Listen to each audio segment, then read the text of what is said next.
కోట్ల మంది భక్తుల మహాప్రసాదం తిరుమల లడ్డు. కానీ ఈ లడ్డూ గురించి మీకు తెలియని, నమ్మలేని నిజాలు ఉన్నాయంటే నమ్ముతారా? తిరుమల ఆలయ ప్రవేశ ద్వారంలో అడుగు పెట్టగానే మనసు ప్రశాంతంగా మారుతుంది. ఆ ప్రత్యేకమైన సువాసన భక్తి భావనను హృదయానికి తాకిస్తుంది.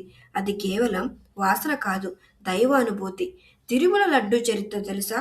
1715లో, అంటే సుమారు 310 ఏళ్ల క్రితమే ఈ ప్రసాదం మొదలైంది. ఈ లడ్డూకి జిఏ ట్యాగ్ కూడా ఉంది. అంటే దీని రుచి, తయారీ ఎవ్వరూ కాపీ చేయలేరు. లడ్డూ తయారీలో వాడే పదార్థాల పరిమాణం ఇప్పటికీ రామానుజాచార్యులు నిర్ణయించిన తిట్టం ప్రకారమే ఉంటుంది. ఇటీవల నెయ్యి కల్తీ వార్తలు భక్తుల్ని కలిచివేశాయి. కానీ తాజా విచారణల ప్రకారం అది కేవలం జంతు కొవ్వు మాత్రమే కాదు, నాణ్యత లేని సింథటిక్ నెయ్యి మరియు పామాయిల్ కల్తీ అని తేల్చి చెప్పారు. ప్రస్తుతం టీటీడీ అత్యున్నత ప్రమాణాలతో శుద్ధ నెయ్యినే వినియోగిస్తుంది.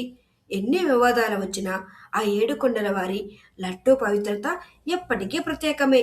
ఈ సమాచారం మీకు నచ్చితే లైక్ చేయండి, కామెంట్లో గోవింద అని రాయండి. మరిన్ని భక్తి విశేషాల కోసం సబ్స్క్రైబ్ చేసుకోండి. ఓం నమో వెంకటేశాయ.